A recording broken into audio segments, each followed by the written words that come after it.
Namaskar viewers, hello and welcome to Sansad TV. I am Tina Jha, you're watching Perspective. India needs leaders who can find solutions to global complexities and needs while prioritizing the nation's interests on the global stage.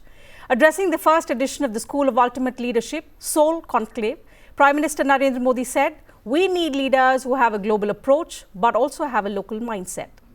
Underlining the importance of critical thinking, risk-taking abilities and solution-driven mindset in leaders, the Prime Minister expressed confidence that the School of Ultimate Leadership will create leaders who will set the trends rather than follow them. So how is Seoul shaping India's future? How will it ensure that it would, in the true sense, be the soul of social life in India, as remarked by the Prime Minister? Also, how can India create leaders who emerge according to the necessity, prepared to work amid disruptive changes? We'll talk about all these aspects in this edition of Perspective.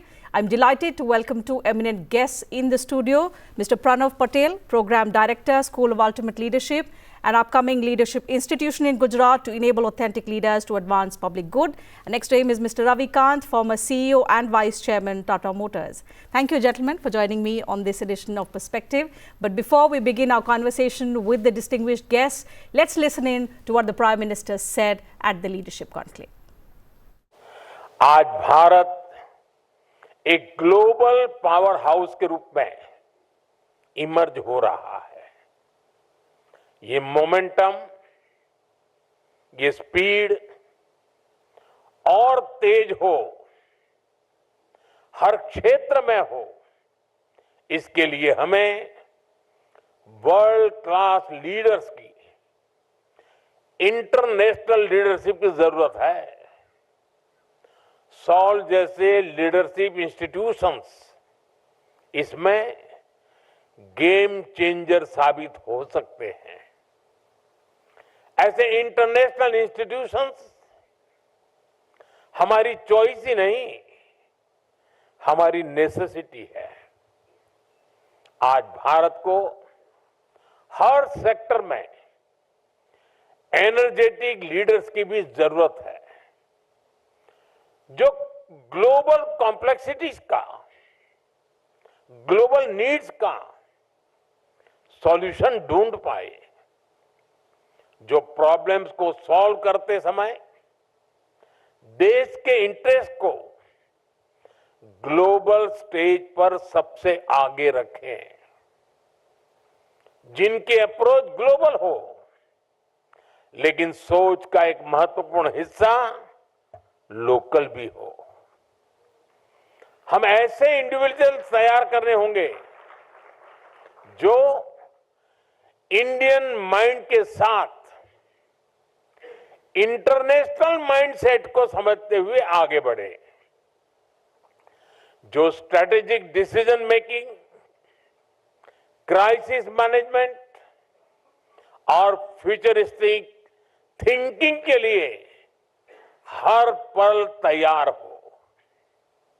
अगर हमें international markets में, global institutions में compete करना है, तो हमें ऐसे leaders चाहिए जो इंटरनेशनल बिजनेस डायनेमिक्स की समझ रखते हो। सॉल्व का काम यही है। आपकी स्केल बड़ी है, स्कोप बड़ा है और आपसे उम्मीद भी उतनी ही ज्यादा है। Okay, at the outset, Mr. Patel, congratulations to Seoul for bringing together leaders from diverse domains to help them share their inspiring journeys. At the same time, start conversations about different aspects of leadership. And we heard the Prime Minister, the kind of confidence that he has in the institution. We'll talk about the institution later. To begin with, let's get your perspective on the conclave. Sure. What has been the thought and the objective behind curating this kind of a conclave, where you have leaders from different sectors talk about their journeys, their inspirations, and to create an impact on the future leadership of the country? Sure. Thank you very much. Yes, definitely the Prime Minister did give us an amazing vision, mission, I would say, in that sense. However, I would like to make a point here that this particular institution is a brainchild of Honorable Prime Minister. In 2012, he laid down this thought to all of us where he said, we should create the soul of India. And that's when he gave us this acronym where he said, School of Ultimate Leadership. So on that grounds, we are coming up with this institution. The whole institution is getting set up in Gandhinagar next to Gift City on a 22-acre land with a development of 2 lakh square feet out there. We're coming up with a world-class infrastructure out there on that land. However, this conclave was, I would say, a point for us to launch Soul with the blessings of Honorable Prime Minister. And the vision behind curating this conclave was to bring together leaders from different aspects of life who would share their own journey and leadership experiences. How has their life taken path, and from their life experiences, what are the leadership lessons which can learn, rather than just referring to some theory or some bookish knowledge. Prime Minister's vision was to learn from people's life journey and from practical experiences which future leaders can learn from. So that's the way.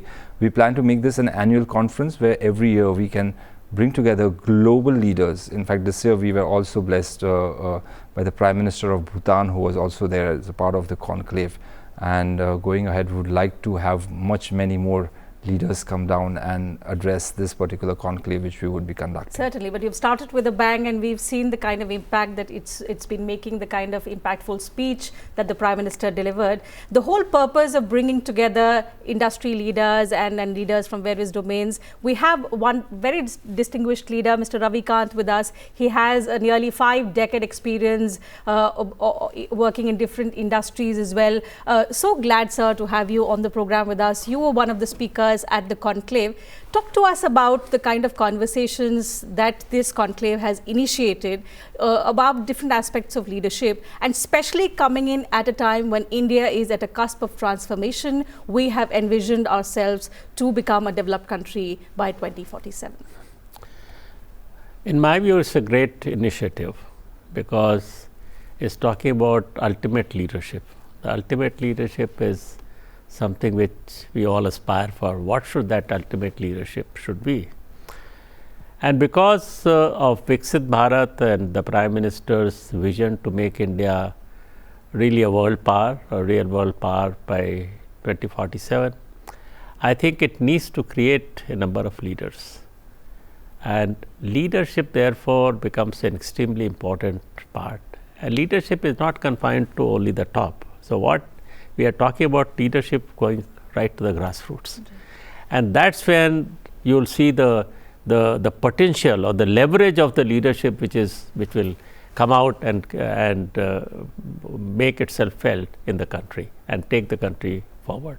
So I think it is not come a day too soon. It is very appropriate, very timely, and I must commend Honorable Prime Minister's vision to think like that and to make it happen.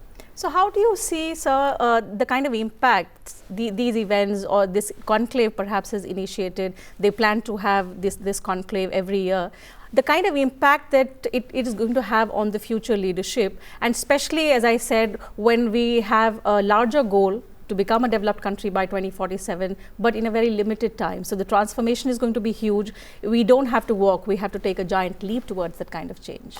That's right. So you need to take a giant leap. At the same time, you need to take people along. Absolutely. And I think that is where the bridging the thing is concerned. And I think this kind of institute is what is acting as a bridge between what our aspirations are and how it will happen.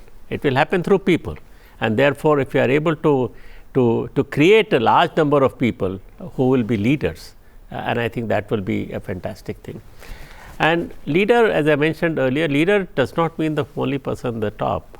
Every stage you need a leader, even at the lowest level you need a leader. Leader means you think like a leader, and I think that will make a big difference. And in leadership there are two aspects. One is a kind of I would say fixed aspect, which is about your ethics, about your value systems and things like that don't change. And there's the other part to it which changes depending upon the context. And therefore, this type of organization is one which will retain the values, at the same time it will contextual, so that if context changes, leadership style should change. That's my belief. And I feel in 21st century, huge changes have come. Right. And therefore, we need to have leadership which will adapt to those kind of changes and take it forward. Certainly. So, Mr. Patel, the fact that the Prime Minister did assert on how India needs leaders who will evolve with the changing times, they will emerge as per the necessities of the country. So, in that aspect, tell us about the broader vision of the institution, the School of Ultimate Leadership, sure. and the kind of curated programs that you're going to have to address each of these issues that the Prime Minister mentioned. Sure. So, the whole idea behind setting up the School of Ultimate Leadership is to create leaders who would believe that leadership is not about being in a position, it's about having compassion, right? It's not about having authority, but it's about having the attitude of serving. So, that's what the vision, or I would say the mission of the institute is all about. The programs which will be curated or which are already running are more designed towards creating those leaders who would really make an impact at the grassroots, and with, as Prime Minister said, with a global vision. So, we think global, but we act local, and vocal for local, as Prime Minister keeps telling us. So, that's the whole mission of the institute as well. Once the institute comes up, which we are looking at the infrastructure getting ready in 24 months time, we are looking at developing programs which are short-term programs of 3 months, 6 months to a longer-term program for 9 months to a year's time, where we would be training students, we would be training leaders aspiring to be in public service, I would say, in that sense, not just limiting itself to a political leadership, but any kind of public service, social service which people want to get into. That's the, I would say, the vision of the institute in that sense. Apart from that, what we've been doing so far is we have had programs which we did where we got together all state education department secretaries. We did a program for them. We got together all state project directors in the education department. Then we also got together all SCERT directors of state, and then we tried understanding, putting their minds together, brainstorming on how NEP, the new education policy, which can be implemented. So, this is one thing which we worked on with the education department. At the same time, we also did a program where we did a training for all the staff of the Gujarat Chief Minister's office, where we trained them in terms of how an impact can be made through his office, and how really an office of a Chief Minister can be very effective in that sense. We've been also doing something called as a leaders talk, where we had certain leaders coming and talking to people. We have had Mr. Uday Kotak, Mr. Ajay Piramal, who've been talking to them. So, these are people who came in and they spoke about. So, we have this regular event which we call leaders talk, where we have leaders come and talk about their life journey, talk about their life experiences in leadership with people. So, these are the kind of program which we are working on. Right. So, but for those viewers who would have missed this, wonderful conversation that has been underway at the Bharat Mandapam, inaugurated by the Prime Minister, we have Mr. Ravi Kant. He was one of the eminent speakers at the Conclave. He has a rich experience, as I told you, of being in leadership positions. At the same time, sir, you've navigated through various challenges. You've seen different kinds of transformations as well. Industries have evolved with the changing times. In the global context and the manner in which geopolitics and geoeconomics is emerging, how do you see India emerge as a global leader, but at the same time the leadership qualities being redefined? I think it's a great question that you asked, Tina. We must understand the context, and what is the context of today, of 21st century. I'll pick out 3 things. Number one is that there is a lot of uncertainty and unpredictability and complexity increasing, mainly due to technological revolution. Therefore, a rigid hierarchical organization which we have been used to cannot handle that. So, you need more flexible, more adaptive, more kind of proactive and reactive, quickly reacting organization. That only can survive. But a rigid hierarchical organization is difficult for it to survive. That's one. Number 2, there is an explosion of data. I mean, data is exploding like nobody's business. So, there is I just quote one professor of MIT and senior advisor to Google, who said a century of progress is getting condensed in a month at today's rate of progress. That means the knowledge of a century is there in a month at today's rate of progress. Tomorrow it will be in a week, day after tomorrow it can be a day. So, it is impossible for one person to be repository of all this information and to be able to be alone in taking decision. And therefore, you need to have a more distributed leadership. You need to therefore create more leaders, and the leader therefore becomes is not a leader in classical sense, is leading up there in the front, but leader who's facilitator, who is creating other leaders, who is giving opportunity to other people to become leaders. So, that is the kind of leader that we need for today. And definitely, if we ask the younger generation, today's younger generation across the world, whether they would like to live under a command and control type of leader, answer is universally no. They want to be given space, they want to be given freedom, they want to be given opportunity. And I personally feel because they are born in this age, they have a far better sense of what is happening, they have a far better view of what is happening than the older people, and they are very sharp and very quick on uptake. Therefore, we should give a space to them, we should give opportunities to them, and I feel that they can do wonders, of course. I mean, we can teach them discipline and things like that, but otherwise they should have the freedom to go and change the world. And in 2047, they are the generation who's going to go and change the world. Absolutely. You're right, because Mr. Patel, India boasts of having the world's largest young population. We are the youngest country that way. The question here is the kind of transformation that we've seen in the last decade or so, how the world view towards India has changed in more ways than one, and Prime Minister Modi's leadership skills could be one of the reasons adding to it. As Mr. Ravikant said, the fact that you're taking everyone along. So we are not only thinking about India when we say Vasudhaiv Kutumbakam, we are meaning the world is one family. Perhaps that has resonated very well, and that's why India's position has emerged.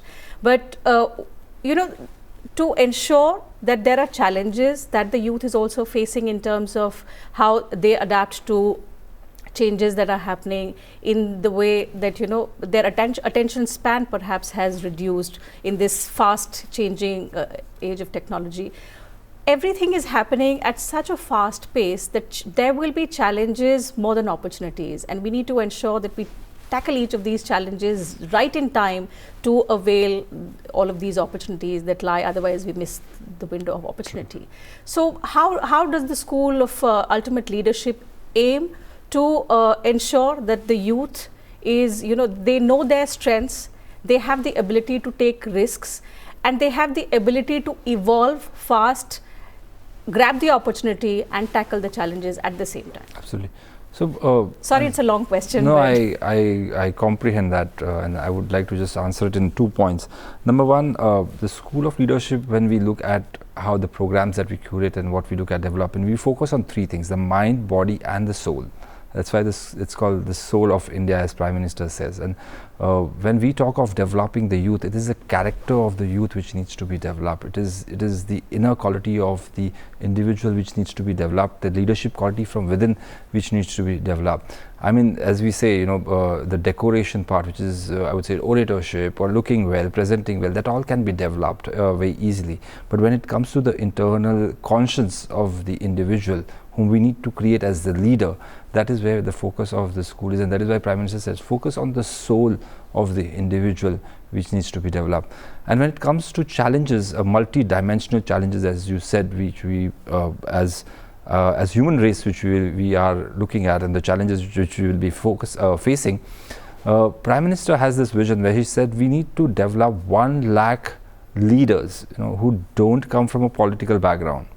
Right, and these are the people whom he says we should develop, who can really take part. That is why we will have inputs and participation from all stratas of the society, whether it is from coming from a service class, whether it's someone who is coming from a small business family, or someone who is even coming from, I would say, a street vendor's family. Why not? We should have inputs and should have participation from all those people in leadership development. That is why this 1 lakh youth whom Prime Minister wants to work on and create as future leaders is the focus. In fact, if you see the audience whom we had invited for the conclave as well, this were people who students who participated in the My Yuva Bharat competition which was held, and on 12th of January, if you remember, on Yuva Day, Swami Vivekananda's birthday, Prime Minister spent a whole day with them, and he just wants to spend. And if you in fact listen to the today's speech of Prime Minister as well, he was so compassionately saying that, I just want to spend time with all of you, I just want to be with all of you and learn from you and also share my experiences. So that's where I feel we will really be able to make an impact in that sense through the School of Ultimate Leadership. Right, and especially when you have different perspectives, when we are a diverse country with diverse opinions, you brought them together on one platform, and it's something which is a rare opportunity because you get to learn from each other's experience. Mr. Kant, you were there as a speaker, but I'm sure you heard the other speakers as well. If there's one key message that you think has come out of this conversation that has been started through this conclave, and that you think will set the tone, the tenor, and the kind of impact that we are expecting from the future leadership of our country? I think what theme which has come out is the inner resolve to make things happen. Right. I think it came out time and time again, and people who spoke reflected that inner resolve. If I have inner resolve, I can do anything, and that is, and do it in an ethical manner. We are not saying that cut corners and things like that, but do it in an ethical manner, and how people have done that and risen to the occasion. So I would say that inner resolve in an ethical manner is what, in my view, is the theme which came through quite nicely today. And I think that's crucial for shaping the future leadership in India. One last word from you, Mr. Patel, on how do you plan to take this forward? You said you're going to have annual conclaves, but in terms of having the maximum impact to achieve the desired objective, because you said it's the Prime Minister's brainchild when he was the Chief Minister, you've turned it into a reality. The campus should be ready in the next 2 years or so, but to have the maximum impact in a very less time. Yes. So what we're doing is we're not waiting for the campus to come up, right? We're already out with our programs, and we're really working on curating many more in that sense. And when, as Prime Minister said, if you listen to the whole speech, I would love to listen to it again, and I'm keep repeating this. But he said we need to have people who start thinking global, and we need to be, and I would say we don't need to follow world standards, but we need to create standards for the world. And that is what the whole mission of the institute is, to really create those leaders who want to work for the betterment of the society, betterment of humanity in that sense, and not just limit itself to, I would say, a particular vote bank or a particular caste or a particular community or a particular country to that extent. Look at the larger perspective, focus on the ecosystem, the nature as a whole, and I would say it is nisarga rina which we need to pay back. So it's pay back to the society, pay back to the nature. In that sense, those are the kind of leaders which we look at creating, and that's why I create this impact which Prime Minister has envisioned through the School of Ultimate Leadership. We hope the school, achieves the desired objective, and all our dreams, the vision that the Prime Minister has laid out for the school enables it in more ways than one. Thank you once again to you, Mr. Patel and Mr. Khan, for joining us on this edition of Perspective, sharing your thoughts with us and our viewers. And to you viewers, thank you very much for your time as well. But with one last message that has come out of this discussion is with inner resolve. So if all 140 crore Indians work together as one, Viksit Bharat is something that we will definitely achieve by 2047. Thank you once again for your time. Good night.